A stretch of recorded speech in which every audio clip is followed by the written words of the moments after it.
ഇന്ത്യക്ക് ഭീഷണിയായിട്ടുള്ളവരെയൊക്കെ തന്നെ നിഗ്രഹിക്കാനുള്ള കരുത്തുന്ന നമ്മുടെ രാജ്യത്തിനുണ്ട്. അപ്പോൾ ആ ഭീഷണി കാലാകാലങ്ങളായി ഉയർത്തുന്ന പാകിസ്ഥാനെ എന്തുകൊണ്ട് അത് ഉപയോഗിച്ചുകൊണ്ട്, ആ ഉരുക്കുമുഷ്ടി ഉപയോഗിച്ചുകൊണ്ട് തളർത്തിക്കൂടാ? ഇന്ത്യ തേടുന്ന ഭീകരരൊക്കെ തന്നെ പാകിസ്ഥാനിൽ പലയിടത്തും ഒളിയിടത്തുള്ളത് കൃത്യമായ വിവരം ഇന്ത്യക്കറിയാം. എവിടെയൊക്കെയാണെന്നും എവിടെയാണ്, എന്ത് ചെയ്യുന്നു, ഇനി എന്തായിരിക്കും അവരുടെ നീക്കം, ഇതൊക്കെ നിരീക്ഷിക്കുന്നുണ്ട്. എന്നാൽ ട്രംപ് ചെയ്തതുപോലെ തന്നെ പാകിസ്ഥാനിൽ കയറി ആ ഭീകരരെ എന്തുകൊണ്ട് നമുക്ക് റാഞ്ചിയെടുത്തുകൂടാ, അതല്ലെങ്കിൽ നിഗ്രഹിച്ചുകൂടാ? ഈ ഒരു ചോദ്യം തന്നെയാണ് സൈബറിടത്ത് ഉയരുന്നത്. മസൂദ് അസർ അടക്കം ജെയ്ഷെ മുഹമ്മദിൻ്റെയും ലഷ്കർ ഇ തൈബയുടെയും ഹിസ്ബുൾ മുജാഹിദീൻ്റെയും നേതാക്കളെ ഇന്ത്യ കൃത്യമായി നോക്കി വെച്ചിട്ടുണ്ട്. അവരെയൊക്കെ തൂക്കാനായി ഇന്ത്യൻ സൈന്യം ഇറങ്ങുമോ? ഈ ചോദ്യമാണ് അവശേഷിക്കുന്നത്. ഇസ്രയേലിൻ്റെ മൊസാദ് നടത്തുന്ന ആസൂത്രണത്തെക്കാൾ അതിഗംഭീരമായി, വിദഗ്ധമായി ഇന്ത്യൻ രഹസ്യാന്വേഷണ വിഭാഗത്തിന് ഈ നീക്കം വളരെ എളുപ്പത്തിൽ നടത്താനായി കഴിയും. ഈ കാര്യം തന്നെയാണ് ഏവരും ആവശ്യപ്പെടുന്നത്.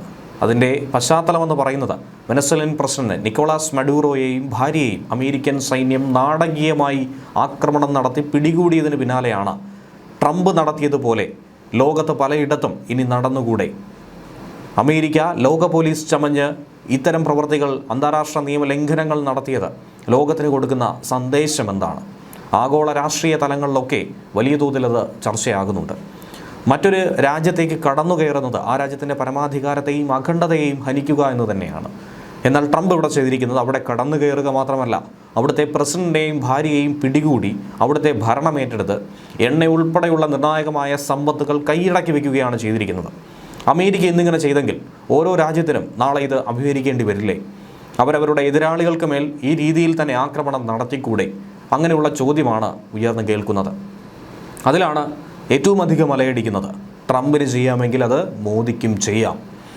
അതായത് മഡൂറോയെ പിടിക്കാമെങ്കിൽ ഇന്ത്യക്കും പാകിസ്ഥാനിലേക്ക് കടന്നു ചെന്ന് പല നേതാക്കളെയും പിടികൂടിക്കൂടെ എന്നാണ് അസറുദ്ദീൻ ഒവൈസി അടക്കമുള്ള നേതാക്കൾ ചോദിക്കുന്നത്. മുംബൈ ഭീകരാക്രമണം ആസൂത്രണം ചെയ്ത മസൂദ് അസർ ഉൾപ്പെടെയുള്ള ഭീകരർ പാകിസ്ഥാനിലെ പല ഒളിയിടങ്ങളിലും താമസിക്കുന്നുണ്ട്. അവരെയൊക്കെ പാക് മണ്ണിലേക്ക് കടന്നു കയറി നമുക്ക് പിടികൂടാൻ കഴിയില്ല എന്നാണ് പ്രധാനമന്ത്രി നരേന്ദ്രമോദിയോട് ഒവൈസി ചോദിച്ചിരിക്കുന്നത്. സൗദി അറേബ്യ യമനിൽ നടത്തിയ ആക്രമണം ഇതോടൊപ്പം തന്നെ എടുത്തു പറയേണ്ട ഒരു വിഷയമാണ്. അതുകൂടി ചൂണ്ടിക്കാട്ടി തന്നെയാണ് ഒരു രാജ്യത്തിന് ആപത്താവുന്നവരെ ഇത്തരത്തിൽ പിടികൂടുന്നതിൽ യാതൊരുവിധ തെറ്റുമില്ല എന്ന് പറഞ്ഞ് അവസാനിപ്പിക്കുന്നത്. അതേസമയം അമേരിക്ക നടത്തുന്നത് അധിനിവേശമാണ്, ഇതിനെ ഒരു തരത്തിലും അംഗീകരിക്കാൻ കഴിയില്ല എന്ന് പറഞ്ഞുകൊണ്ട് ചൈന ശക്തമായി തന്നെ പ്രതികരിച്ച് രംഗത്ത് വന്നിട്ടുണ്ട്. അന്താരാഷ്ട്ര നിയമങ്ങളുടെ ലംഘനമാണ് അമേരിക്ക നടത്തിയിരിക്കുന്നത്. ഒരു പരമാധികാര രാഷ്ട്രത്തിനെതിരായ നഗ്നമായ ബലപ്രയോഗമാണ് ഇപ്പോൾ ഈ നടന്നിരിക്കുന്നതെന്നാണ് ചൈന വിമർശിക്കുന്നത്. അമേരിക്കയുടെ നടപടിയെ ശക്തമായി തന്നെ അപലപിക്കുന്നു. അമേരിക്കയുടെ അധിനിവേശം ലാറ്റിൻ അമേരിക്കയിലെയും കരീബിയൻ പ്രദേശങ്ങളിലെയും സമാധാനത്തിനും സുരക്ഷയ്ക്കും ഭീഷണിയാണെന്ന് വിമർശിക്കുന്നു. അതേസമയം റഷ്യയും ചൈനയും അടക്കമുള്ള രാഷ്ട്രങ്ങൾ ഈ എതിർപ്പ് ഉയർത്തുന്നതിന് പിന്നാലെ അതിനെ ഒന്നും തന്നെ വകവയ്ക്കാതെ ട്രംപ് മുന്നോട്ട് നീങ്ങുന്നു. ശരിയായ അധികാര കൈമാറ്റം പൂർത്തിയാകും വരെ ഇനി വെനസ്വലയെ അമേരിക്ക ഭരിക്കുമെന്നാണ് ട്രംപ് വ്യക്തമാക്കുന്നത്. ആവശ്യമെങ്കിൽ വീണ്ടും ആക്രമണം നടത്തുമെന്നുള്ള ഭീഷണിയും ഉയർത്തുന്നുണ്ട്. ഒപ്പം അമേരിക്കൻ എണ്ണ കമ്പനികൾ വെനസ്വലയിൽ പണമുണ്ടാക്കുമെന്നും ട്രംപ് തന്നെ വ്യക്തമാക്കിയിട്ടുണ്ട്. ബന്ദിയാക്കിയ വെനസ്വലൻ പ്രസിഡന്റ് നിക്കോളാസ് മഡൂറോയുടെ ചിത്രം ട്രംപ് പുറത്തുവിടുകയും ചെയ്തു. അമേരിക്കൻ നാവികസേനാ കപ്പലിൽ കണ്ണുകളും കൈകാലുകളും കെട്ടിയിട്ട നിലയിലുള്ള മഡൂറോയുടെ ചിത്രമാണ് പുറത്തു വന്നത്. നിക്കോളാസ് മഡൂറോയുടെ ഭാര്യ സിലിയ ഫ്ലോറസിനെയും അമേരിക്ക ബന്ദിയാക്കിയിട്ടുണ്ട്. മഡൂറോ അമേരിക്കയുടെ കണ്ണിൽ കുറ്റവാളിയാണെങ്കിലും അല്ലെങ്കിലും എങ്ങനെയാണ് മറ്റൊരു മണ്ണിൽ അമേരിക്കയ്ക്ക് കടന്നു ചെല്ലാൻ ഇങ്ങനെ സാധിക്കുന്നത്? അവിടെ എത്തി അവിടുത്തെ ഭരണാധികാരിയെ ഇങ്ങനെ പിടികൂടാൻ കഴിയുന്നത്? ഇതാണ് പ്രധാനപ്പെട്ട ചോദ്യം. ഇതിന് പിന്നാലെയാണ് റഷ്യ അടക്കം ഭയക്കുന്ന ആ ഒരു വിഷയം. റഷ്യൻ പ്രസിഡന്റ് വ്ളാഡിമിർ പുടിനെ ട്രംപ് ഉടൻ പിടികൂടണമെന്ന ആവശ്യമാണ് പിറകെ ഉക്രൈനിയൻ പ്രസിഡന്റ് വോളോഡിമിർ സെലൻസ്കി ഉയർത്തുന്നത്. സ്വേച്ഛാധിപതികളോടും ഏകാധിപതികളോടുമുള്ള അമേരിക്കയുടെ നടപടി ഇങ്ങനെയെങ്കിൽ ഇനിയും എന്താണ് ചെയ്യേണ്ടതെന്ന് അമേരിക്കയ്ക്ക് അറിയാം. അത് നിങ്ങൾ പ്രവർത്തിക്കൂ എന്നാണ് സെലൻസ്കി പറയുന്നത്. യൂറോപ്യൻ ദേശീയ സുരക്ഷാ ഉപദേഷ്ടാക്കളുമായിട്ടുള്ള കൂടിക്കാഴ്ചയ്ക്ക് ശേഷം സംസാരിക്കുമ്പോഴാണ് സെലൻസ്കി അമേരിക്കയുടെ നീക്കത്തെ പിന്തുണച്ച് അങ്ങനെ ചെയ്തെങ്കിൽ ഇതുകൂടി ആവർത്തിക്കൂ എന്ന് പറഞ്ഞിരിക്കുന്നത്. ഇതിനോട് ഞാൻ എങ്ങനെ പ്രതികരിക്കണം? എന്തു പറയാൻ കഴിയും? സ്വേച്ഛാധിപതികളെ ഇത്തരത്തിൽ കൈകാര്യം ചെയ്യാൻ കഴിയുമെങ്കിൽ അടുത്തത് എന്തു ചെയ്യണമെന്ന് അമേരിക്കയ്ക്ക് അറിയാമെന്നാണ് അദ്ദേഹം ചിരിച്ചുകൊണ്ട് മറുപടി പറഞ്ഞത്.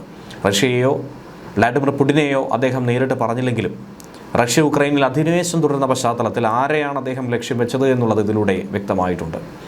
മയക്കുമരുന്ന് കടത്ത് ശൃംഖലയ്ക്ക് നേതൃത്വം നൽകി അമേരിക്കൻ ജനതയെ നശിപ്പിക്കാൻ ശ്രമിച്ചു എന്ന നാർക്കോ ടെററിസം കുറ്റമാണ് മഡൂറോയ്ക്കും ഭാര്യയ്ക്കും മേൽ അമേരിക്ക ചുമത്തിയിരിക്കുന്നത്. ടൺ കണക്കിന് കൊക്കൈനും ഫെൻഡലൈനും അമേരിക്കയിലേക്ക് കടത്താൻ മഡൂറോ ഗൂഢാലോചന നടത്തിയതായി അമേരിക്ക ആരോപിക്കുന്നു. നിലവിൽ കസ്റ്റഡിയിലുള്ള മഡൂറോയെ തിങ്കളാഴ്ച മാൻഹാട്ടൻ ഫെഡറൽ കോടതിയിൽ ഹാജരാക്കുമെന്നാണ് പ്രതീക്ഷിക്കുന്നത്. മോസ്കോയിൽ പുടിൻ്റെ വീടിനെ ഉന്നമിട്ട് ഈ അടുത്തായിരുന്നു ഉക്രൈൻ്റെ ഒരു ഡ്രോൺ ആക്രമണം ഉണ്ടായത്. അതിൻ്റെ വിഷ്വൽസ് അടക്കം പുറത്തു വന്നിട്ടുണ്ടായിരുന്നു. പുടിനെ കൊലപ്പെടുത്തുക എന്ന ലക്ഷ്യം തന്നെയാണ് ഉക്രൈനുള്ളത്. പുടിനെതിരായിട്ടുള്ള വധശ്രമം ആരോപിച്ച് സെലൻസ്കിയെ പിടികൂടാൻ റഷ്യയ്ക്ക് ഇതൊരു കാരണമായി കണക്കാക്കാം എന്നാണ് നിലവിൽ സാമൂഹിക മാധ്യമങ്ങളിൽ ഉയർന്നു കേൾക്കുന്നത്. പുടിൻ്റെ വീടിന് നേരെ ആക്രമണം നടത്തിയ സെലൻസ്കിയെ നേരിട്ട് ആക്രമിക്കാൻ പുടിന് ഇതിലൂടെ അധികാരം കിട്ടില്ലേ? അങ്ങനെയുള്ള പ്രത്യാരോപണങ്ങൾ ഉയർന്നു കേൾക്കുന്നുണ്ട്. പക്ഷേ റഷ്യ ആകട്ടെ ഇതുവരെയും ഇക്കാര്യത്തിൽ പ്രതികരിച്ചിട്ടില്ല. എന്നാൽ മഡൂറോയെ പിടികൂടിയ അമേരിക്കയുടെ നടപടിയെ ശക്തമായി തന്നെ വിമർശിക്കുന്നുണ്ട്.